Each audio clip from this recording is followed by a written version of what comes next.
yéen talibé Maam Cerno Ibra Faty Mbacké 120e ñu ànd ak ki nga xam ne nag moom moo di Serigne Cheikh Thioro Mbacké ngir wéyal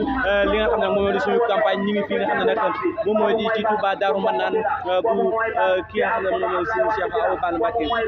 gis ngeen ki nga xam ne nag moom moo di Serigne Cheikh Thioro Mbacké ba tey ci suba ba léegi nag ñu ngi wër waaw ni ñu ko defee saa su ne saa su xëyee rek di wër ngir rek dagal li nga xam ne moom moo di baat askan wi ngir nag ñu mën a am li nga xam ne nag moo di majorité ci assemblée nationale nga xam ne nag lépp lu ñu bëgg a dogal rek ñu koy mën a dogal yu war na nag kii di président Macky Sall fii nga xam ne nag moom moo di ci Touba amu fi dara boo xoolee li nga xam ne nag moom moo di askan wi ñu génne nii di teeru ki nga xam ne nag moom moo di Serigne Cheikh Thioro Mbacké waaw bu ñu fàttali ko nag gis ngeen cortège bi mi ngi noonu ba tey Serigne Cheikh Thioro tamit mi ngi noonu ba tey gis ngeen li nga xam ne nag moom moo di mbooloo mi ba tey gis ngeen li nga xam ne nag moom moo di cortège bi gis ngeen ni mu guddee xam ne nag fii Abdoulaye Wade gagné na ko ba noppi waaye dañu war ngir rek leeral suñu yaay yi ak suñu papa yi ngir rek ñu mën a votel ki nga xam ne nag moom moo di bulletin Abdoulaye Wade fii nga xam ne nag moom moo di ci département bu Mbacké ndaxte kat moom la ñu war a votel fii ci diwaanu Touba ñu bañ li tax nag ñuy wër ñu bañ nit ñi jaawale ko di votel ki nga xam ne nag moom moo di Yewwi Askan Wi gis ngeen li nga xam ne ba tey moom moo di mbooloo mi ñu ngi fi nga xam ne nag moom moo di ci Darou Manane ngir rek continuer li nga xam ne nag moom moo di suñu campagne ngir mën a am. yéen a ngi gis ki nga xam ne nag moom moo di Cheikh Abdou Mbacké Bara Dolly di nekk fii nga xam ne nag moom moo di ci Guédé ngir rek continuer li nga xam ne nag moom moo di suñu karbaat fii ci diwaanu Touba mën a wàcc dagaan li nga xam ne nag moom moo di baatu askan wi fii ci Guédé ba tey nag ngeen ànd ak président Sonko ñi nga ànd ak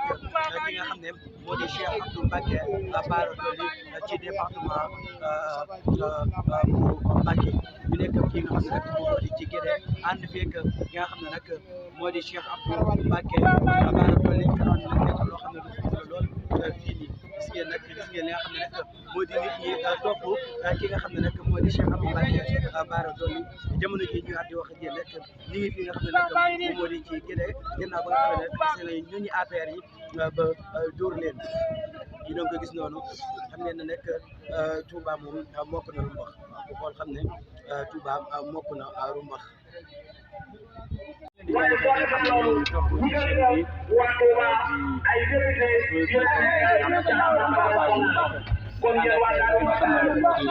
Serigne Cheikh Thioro Mbacké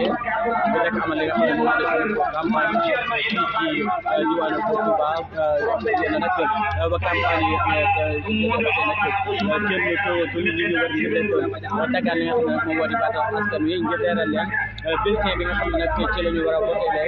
ki nga xam ne nag moom moo di président Abdoulaye Wade ndaxte kat kii di président Abdoulaye Wade ak président Ousmane Sonko ñooñu ñoo ànd ci département bi nga xam ne nag moo di bu Mbacké ba tax daal bi nga xam ne nag bulletin bi nga xam ne moom bu bokk am Abdoulaye Wade ca kaw moom nag moom lañu daal di war a voté fi nga xam ne nag moom moo di ci diwaanu Touba ak li ko wër maanaam ci département bu Mbacké li lay demee rek saa su ne woy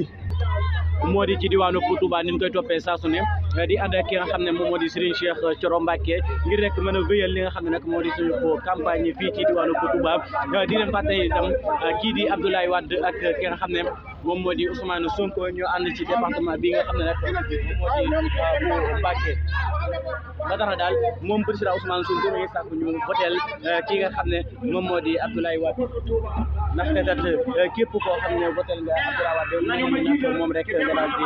votel gis ngeen ko saa su ne nag mbooloo mi day gën a bëri lool gis ngeen li nga xam ne nag moom moo di ci ginnaaw ñu lay demee sax